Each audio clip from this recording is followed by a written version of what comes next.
Hello friends, সবাই কেমন আছো? আশা করি সবাই ভালো আছো, আমিও ভালো আছি। তোমরা যেটা দেখতে পাচ্ছ এটা হচ্ছে আমার কক্সবাজারের ট্যুরের দ্বিতীয় দিন, মানে সেকেন্ড দিন। এটা হচ্ছে সকালে আমি এবং বাবু খুব সকালে ঘুম থেকে উঠেছিলাম, কিন্তু এত পরিমাণে রৌদ্র ছিল মনে হচ্ছিল যে সকাল 10টা 11টা বাজে, বাট এটা সকাল 8টা নাগাদ আমরা ঘুম থেকে উঠেছি এবং বাবুকে একটু দেখালাম যে দেখো বাবা, সমুদ্র দেখা যায়। তো বাবুকে একটু উঠিয়ে ব্যালকনিতে নিয়ে গিয়েছিলাম, বাট এত রৌদ্র, মানে কি বলবো, আমারই অনেক খারাপ লাগতেছিল রৌদ্রের ইয়েতে। দেন তারপরে আমি ফ্রেশ হয়ে আমরা এখন নাস্তা খেতে যাব।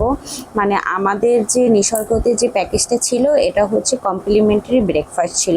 তো এটা হচ্ছে আমি যেদিন উঠেছি তার পরের দিন সকালবেলা কমপ্লিমেন্টারি ব্রেকফাস্ট আমি পেয়েছি।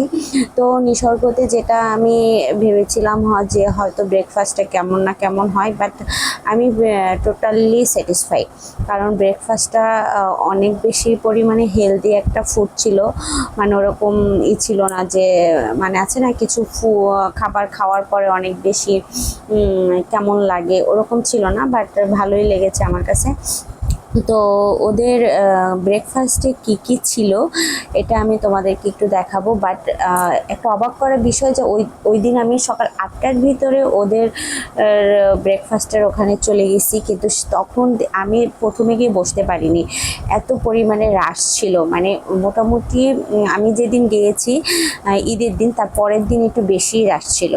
তো যাই হোক, অনেকক্ষণ মানে ওয়েট করার পরে আমি বসতে পেরেছি। তো ওদের কিছু ফ্রুট ছিল, তারপরে হচ্ছে কি একটা স্যুপ ছিল, তারপরে হচ্ছে চিকেন ছিল, ছোলা ডাল ছিল, একটি সবজি ছিল, চাউমিন ছিল, তারপর একটি তেহারি ছিল, নান ছিল, সালাদ ছিল, তারপর বাটার ছিল, তারপর হচ্ছে ডিম ছিল, ডিম, তারপর হচ্ছে ডেজার্ট টাইপের কিছু ছিল, তারপর হচ্ছে গিয়ে তারপর তো ট্যাং, তারপরে হচ্ছে চা কফি, এগুলো তো ছিলই।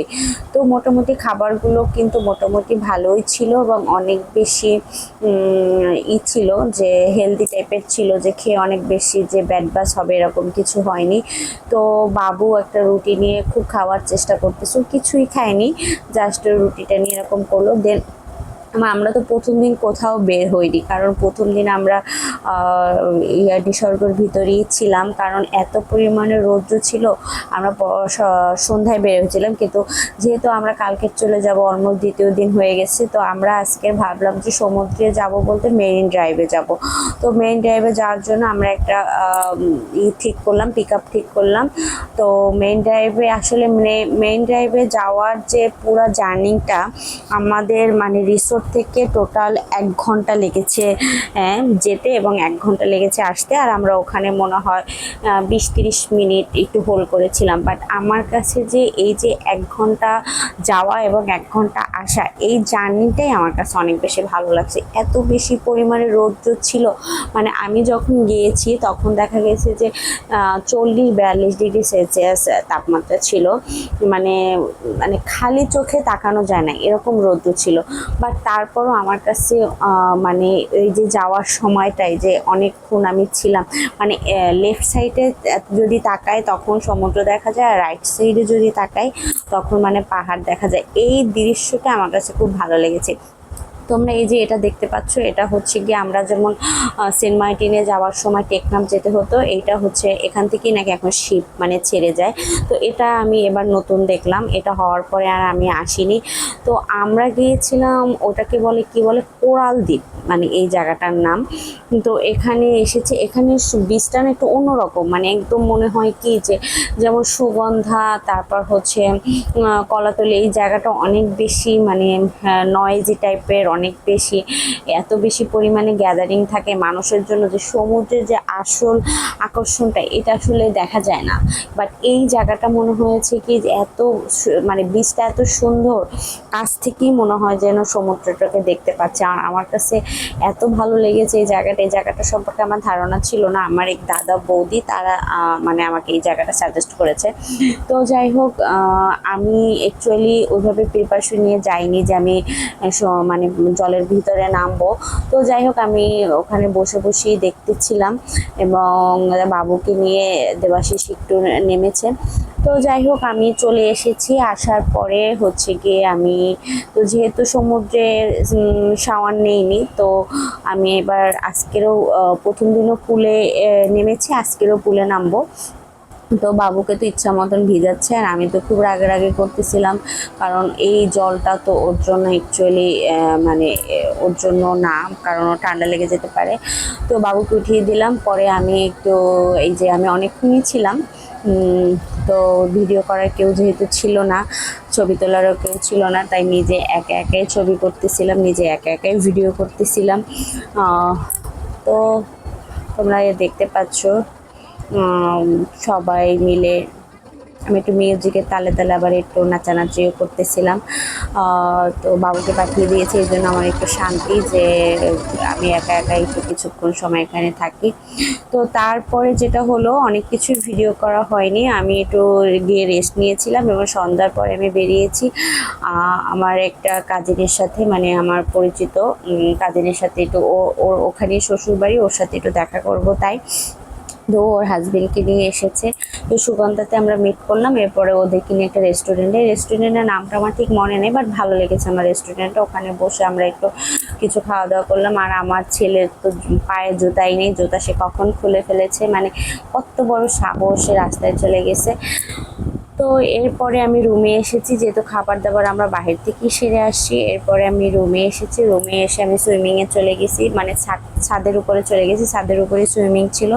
তো ওখানে বসে জাস্ট আমি একটু রিল্যাক্স নিচ্ছিলাম, জাস্ট চিল মোড, যাকে বলে চিল মোড। আমি সুইমিংয়ের ওখানে বসে জাস্ট একটু নিজেকে সময় দিচ্ছিলাম। তো আমার কাছে আসলে মানে এতটাই ভালো লাগতেছিল, মানে কি বলবো, এত বাতাস ছিল, মানে ডেফিনেটলি তো এখন অনেক গরম, বাট আমার এই যে বাতাসটা এবং সুইমিংয়ের পাশে বসে একদম মানে অনেক উঁচু পাহাড় দেখা যাচ্ছে, সাগর দেখা যাচ্ছে, মানে কি বলবো, এটা আসলে অন্যরকম একটা ফিলিংস। তো আমি নিজে একা একা অনেক এনজয় করতেছিলাম। আসলে এনজয়ের ব্যাপারটা কি সম্পূর্ণ নিজের কাছে, নিজে চাইলে তুমি যদি চাও যে তুমি নিজে এনজয় করবা, নিজে এনজয় করতে পারবা, আমার কাছে মনে হয়। তো আমি অনেকক্ষণ এখানে ছিলাম, বাবুকে অবশ্য ওর পাপার কাছেই রেখে আসছিলাম। তো আমার কাছে খুবই ভালো লাগতেছিল, আমি একা ছিলাম না ওখানে, আমার এরকম চিলমুড টাইপের অনেকেই ছিল। তো ভীষণ ভালো লাগতেছিল। আমি সাজেস্ট করবো, যদি তোমরা কখনো যাও, তো এরকম একটু রাতে ছাদের উপরে উঠবা, আর সাগর প্লাস হচ্ছে গিয়ে সমুদ্র আর হচ্ছে পাহাড়, এটাকে একটু দেখার জন্য আমার মনে হয় রাত্রটা বেস্ট।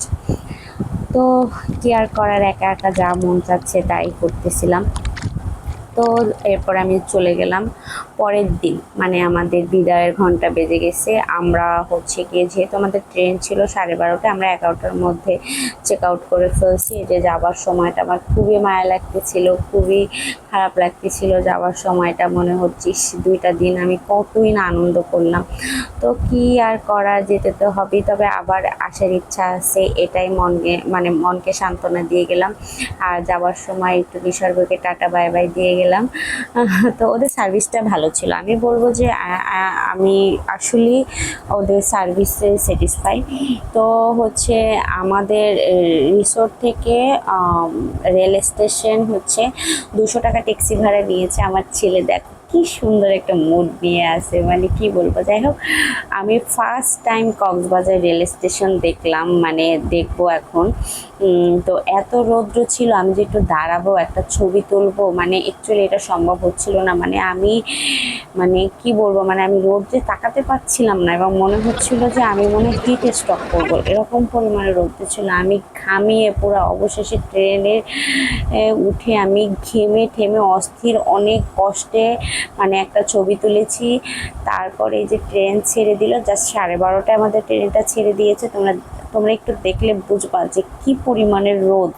ঠিক আছে, আমি পুরা ট্যুরটাই এখানেই কষ্ট পেয়েছি, কারণ আমি একটা বোকার মতন, বোকা না, জাস্ট আমরা টিকিটটা পাইনি তাই এসিটা কাটতে পারিনি। নন এসিতে যাওয়াতে আমি পুরা শেষ, যাকে বলে পুরা শেষ। আমি পুরা জার্নিতে এখানে অনেক কষ্ট পেয়েছি। রাত 10টার সময় দেখো আমার চেহারার কি অবস্থা। তো যাই হোক, সেকেন্ড দিন আমি এগুলো একটু একটু করে চেষ্টা করেছি ভিডিও করার, জাস্ট কিছু ছবিও তুলেছি। ছবিগুলো তোমাদের শেষে আমি দিয়ে দিলাম, ভিডিওর শেষে দিয়ে দিলাম ছোট ছোট কিছু মানে মেমোরি শেয়ার করলাম তোমাদের সাথে। তো যাই হোক, দিন শেষে আমি এটাই বলবো যে আমি খুব সুন্দর একটা সময় কেটেছে আমার এই লাস্ট দুদিন। তো মাঝে মাঝে এরকম আমার মনে হয় সবার একটু রিফ্রেশমেন্টের জন্য পাহাড় হোক সমুদ্র হোক একটু বের হওয়া উচিত। তো আমার কাছে ওভারঅল ট্যুরটা অনেক ভালো লেগেছে। আমি আসার সময় একটু কষ্ট পেয়েছি গরমের জন্য, এছাড়া সব কিছুই ঠিক ছিল। আর রেল স্টেশনের জার্নিটা আমার কাছে একটু পেইনফুল মনে হয়েছে, কারণ ওরা চাইলে 8 ঘন্টায় ঢাকা টু কক্সবাজার ওরা করতে পারত, সেখানে ওরা 10 ঘন্টা লেগে গেছে। এটা আমার কাছে অনেক বেশি পেইনফুল ছিল। জানি না কেন ওদের সার্ভিসটা এরকম হলো, বাট আমি একটু মানে আমার কাছে মনে হয়েছে যে আরেকটু সার্ভিসটা ভালো হলো, মানে সার্ভিসটা একটু বেটার দিতে পারতো। তো যাই হোক, আমি তোমাদের লাস্টে কিছু ছবি শেয়ার করলাম, এবং আমি আমার লাস্ট দুদিনের কিছু কিছু জিনিস তোমাদের সাথে শেয়ার করলাম। তো আসলে দিন শেষে আমরা সবাই একা, আর এই একাকিত্বটা অ্যাকচুয়ালি খুব বেশি মনে করতে দিতে হয় না, কারণ একাকিত্ব